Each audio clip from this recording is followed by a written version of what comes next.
I've spent much of my working life trying to film big cats. I've watched them in the wild and analysed the footage in the editing room, which has given me a real insight into their behaviour. Today, we can see these amazing predators on our screens anytime we choose.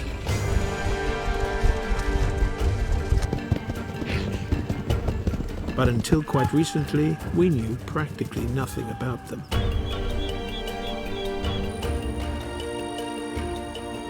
Big cats are normally shy and very secretive. Today, their populations are shrinking fast. But now we have the means to view them in more detail than ever.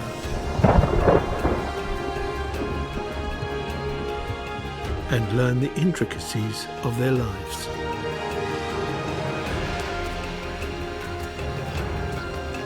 Which is just as well, because we need to find ways of living alongside them before they disappear forever.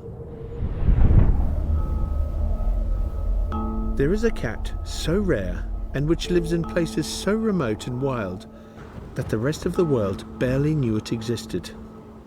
Until recently. It is the snow leopard.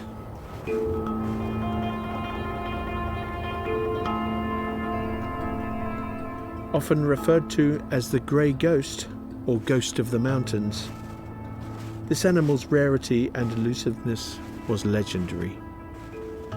In the past, it was known as the ounce, but today we've settled on the name snow leopard. However, it's quite different to the leopard and in fact is more closely related to the tiger.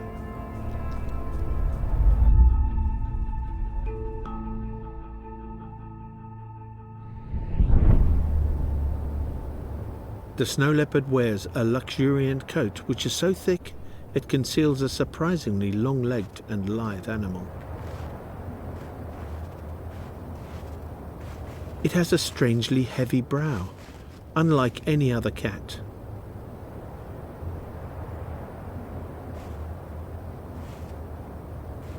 Along with a gigantic tail weighted with fat.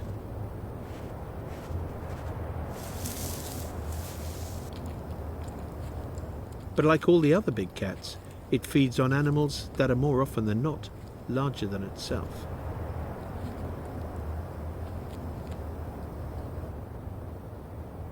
While the snow leopard has long been known to science, images of wild snow leopards have only recently become possible.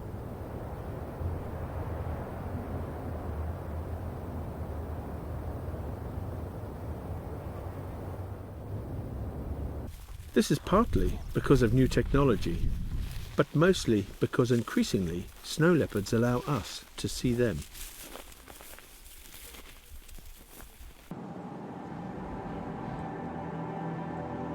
The places where snow leopards live are almost always remote, barely inhabited by people. Cold, down to -40 in the winter, and yet extreme altitude, extreme cold, and extremely rugged landscapes don't seem to bother this cat at all. It's really hard to imagine how anything lives here. But as I discovered while making this film, it does so with some of the most extraordinary behaviour I've ever seen. The snow leopard may be the world's smallest big cat, but I can safely say it is the toughest.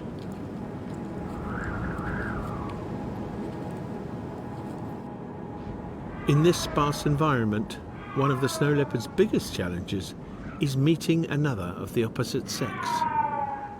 My biggest challenge was just to find such a perfectly camouflaged animal in this daunting landscape.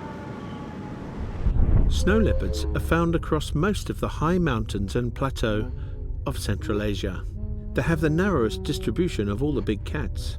We don't even know how many there are, but it's thought there may be as few as 3,500 still in existence.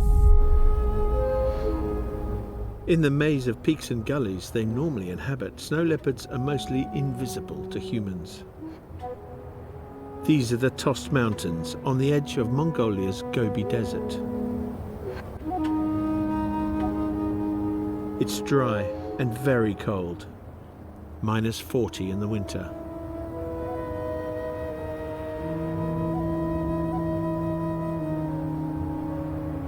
This population of snow leopards is one of the best studied in the world. But we've really only just begun to gather scientific knowledge about snow leopards.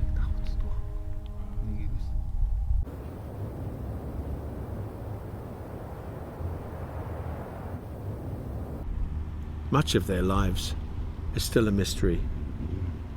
I started working with snow leopards in 2008, so it's been 9 years now. Since you can't really see the snow leopards, they're so very well camouflaged, and in these mountains you can't follow them. The only way to collect solid data is to fit some sort of a tracking device to a number of individuals. And the GPS collars we use have gathered a tremendous amount of information and painted a new picture of what a snow leopard is compared to what we thought back in 2008. Örjan's data reveal that snow leopards travel more widely than anybody thought. So for us, finding one is going to be difficult. By watching the local wildlife, we can get an idea of where a cat might be. This is a lammergeier, or bearded vulture. The Asian range of this giant scavenger overlaps that of the snow leopard almost exactly. Its presence here suggests there could be a big cat nearby.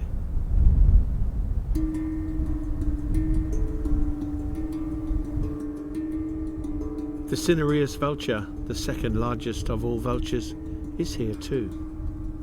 As morning sunlight hits the peaks, warm air begins to rise.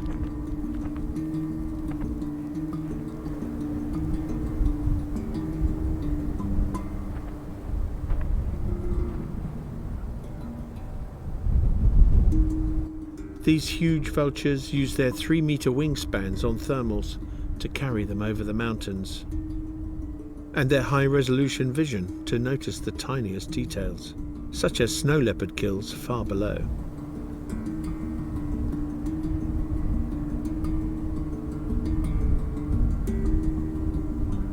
The golden eagle is another camp follower, often scavenging more than it hunts. All these birds depend to a greater or lesser extent on snow leopards.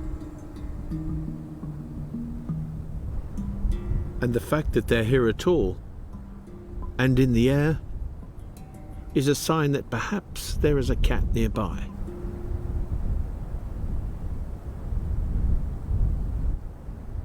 Observing the prey of snow leopards can be helpful too.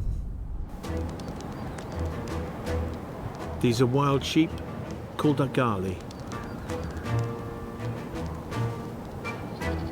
They look nervous.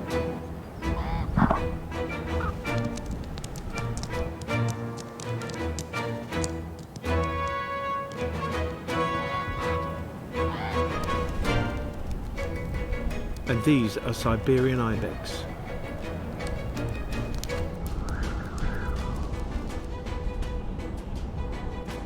These wild goats are extremely sharp-eyed and suspicious. The ibex are also very agile and sure-footed.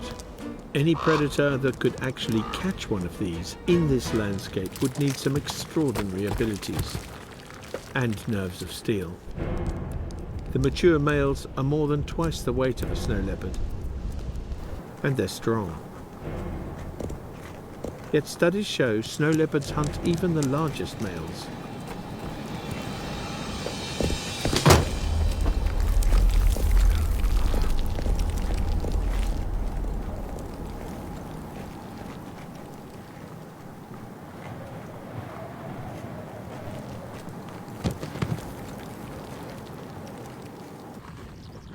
When I started this project, I'd never seen a snow leopard myself. But we now know for sure that the Tost Mountains are home to some 15 or so.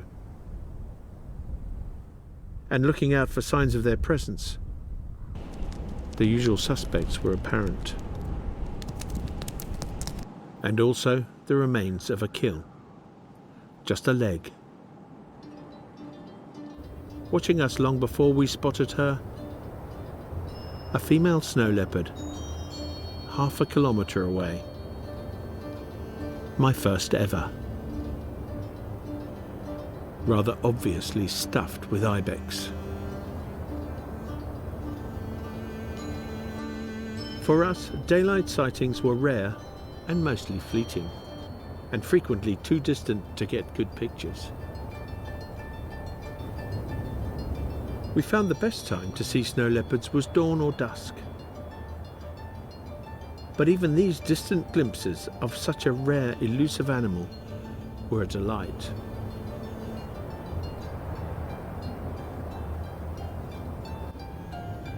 Örjan's studies show that here, snow leopards do feed mainly on ibex, and that they are active mostly at night.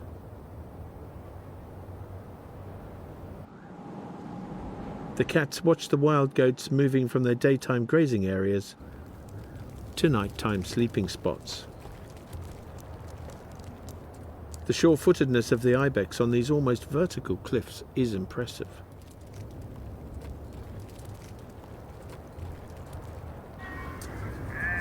There's one more kind of goat in these mountains, slower and less nimble than the ibex. The domesticated Kashmir goat. These animals could be a tempting substitute for the evasive ibex, and the secret of snow leopard is not above a bit of goat rustling. But even so, few people ever see the cats. Hence their other name, Ghost of the Mountain. Because of snow leopards and wolves, the goats can't be left on the mountain at night. They spend the hours of darkness in the relative safety of the ger.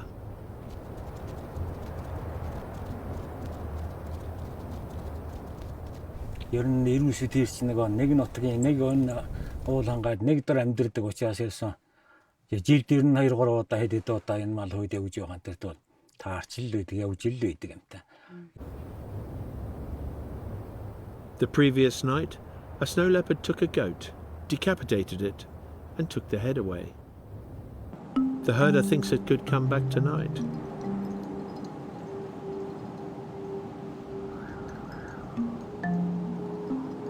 No one's ever filmed a snow leopard at night before, so this is a bit of an experiment.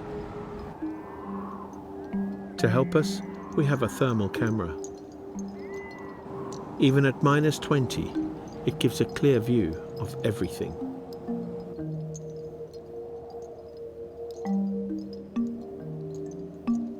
The super-sensitive starlight camera reveals a sky with no trace of distant city lights. And we can use infrared light, which only the camera can see. It's invisible to the animals.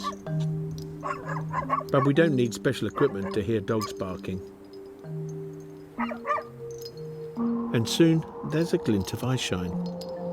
It's a fox, another follower of the snow leopard. One of the dogs checks the herd. But they all continue to bark as if something is out there. Neither of the night cameras reveal anything apart from the fox.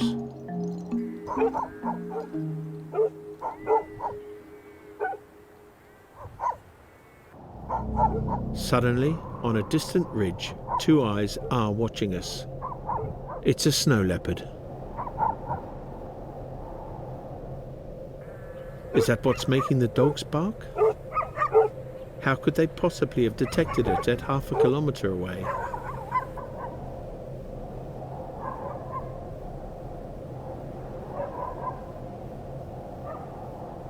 The snow leopard doesn't appear concerned.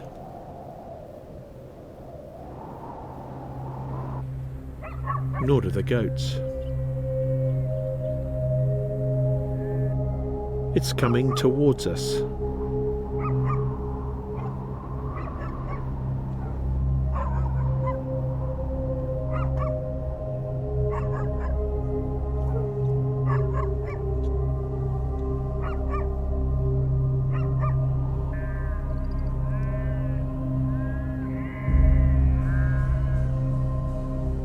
As the snow leopard reappears, it's looking directly at us.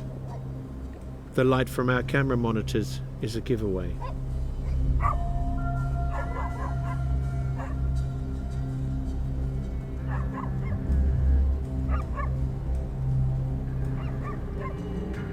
The cat appears confident that it can't be seen and studies the situation. The fact that it is completely aware of us and the dogs yet still proceeds is fascinating.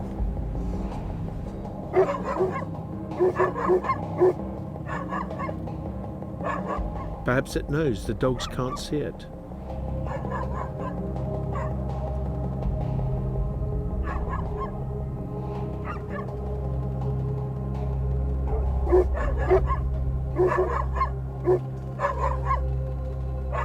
And there it is again, much closer now.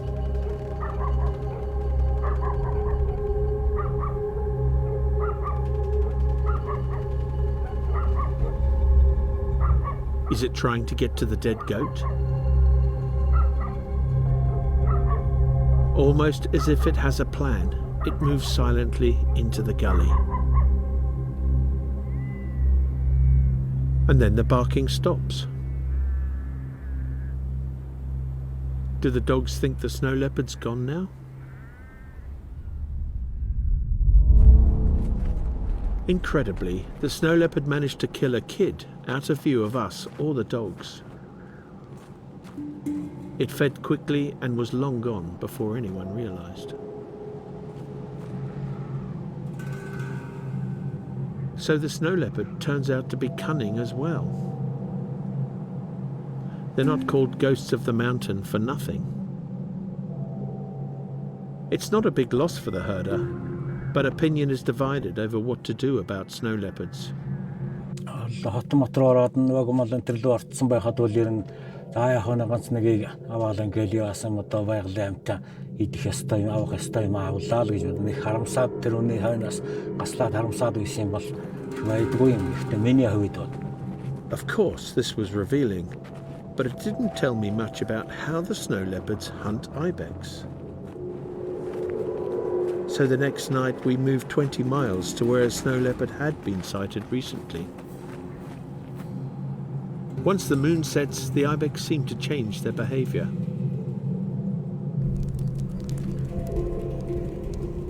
These appear to be heading for a sheer cliff.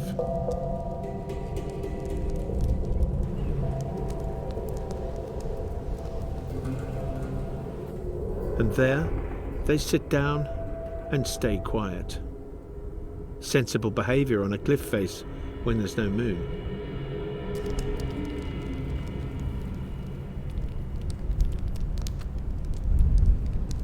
Amazingly, not far away is a snow leopard.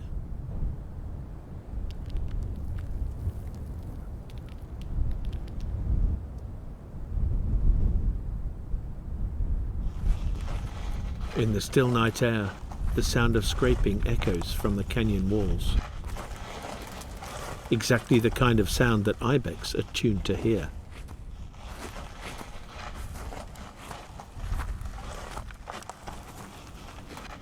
The snow leopard can't see the ibex, they're too far away.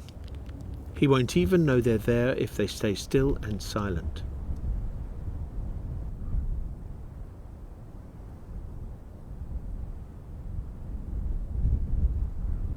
He's marking his territory. In typical cat fashion, he leaves a message of urine to warn males to stay away and to invite females to come and find him.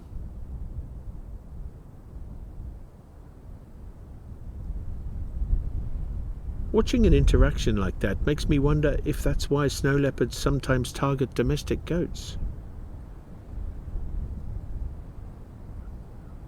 With no moon, it's just too dark to chase ibex around on these cliffs. Perhaps if the moon was up, things would be different.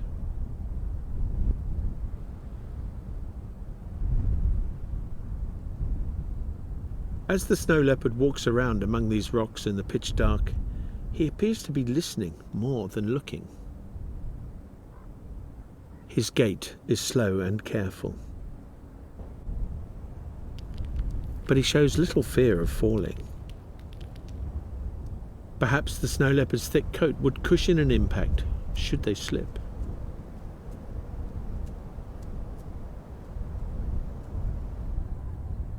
Maybe their heavy brow could offer protection to their eyes in the event of a tumble.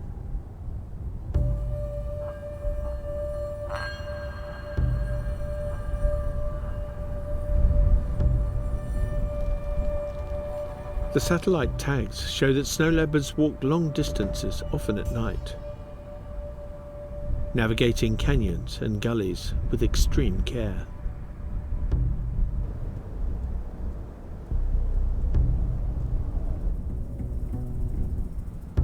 But perhaps the most important thing revealed by the satellite data is that snow leopards need far more space than anyone realized. And Deryan studies in Tost have shown that snow leopards are far less solitary than we thought. They scent mark and scrape more frequently than other cats, and they travel widely in search of company.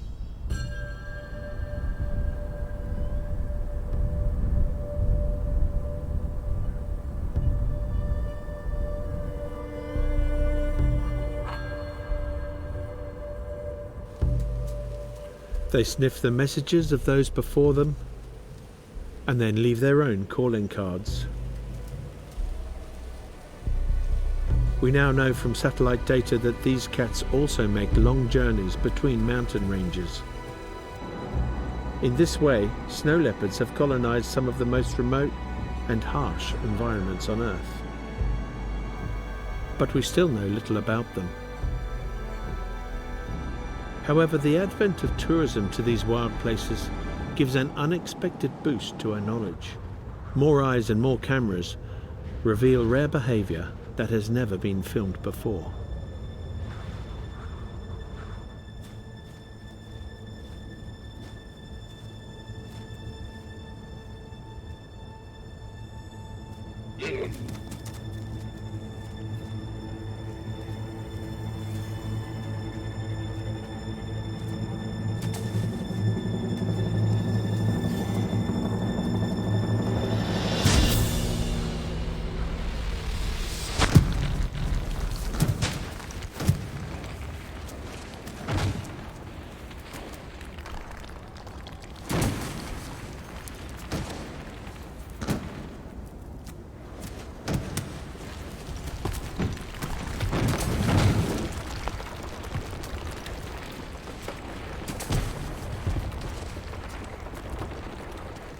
Incredibly, they are both still alive.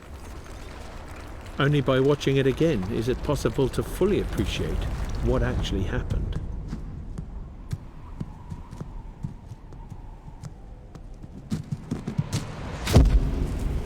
The snow leopard only grabs the rear of the victim, but rights her body for impact. Using her heavy tail, she tries to control the situation. Only now does she release her grip, so that she can find the neck of the animal, and clamps firmly with claws and teeth. Here, her brow ridges protect her eyes. She rolls the dazed animal until she can get a foothold. Events like this have been reported before, but never filmed. The fact that at no point did the cat panic and let go suggests to me this may even have been deliberate. 3 days later, here she is returning to her frozen kill, seemingly uninjured.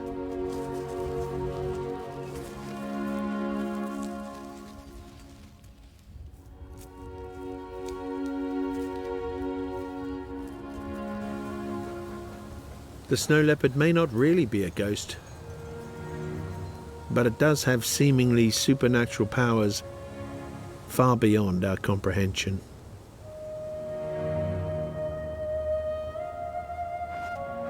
Almost everything we find is new, and people are excited about it, and I am excited about it. It's a rare treat to get this opportunity for scientists today, because not even the local people know much, and a lot of the knowledge is really myths. Энэ байсны хүчинд энэ орнот манай уул хангаас одоо онгон байгалаар байж газар чинь энэ шүү дээ. 99 байгаа. Цаас л гэж байгаа. 99-ийг байгаа учраас 99 одоо яг энэ нутагт одоо олноороо байгаа учраас энэ манай тос юм байна уу гэсэн улсын тусгай хамгаалтанд авахд одоо маш их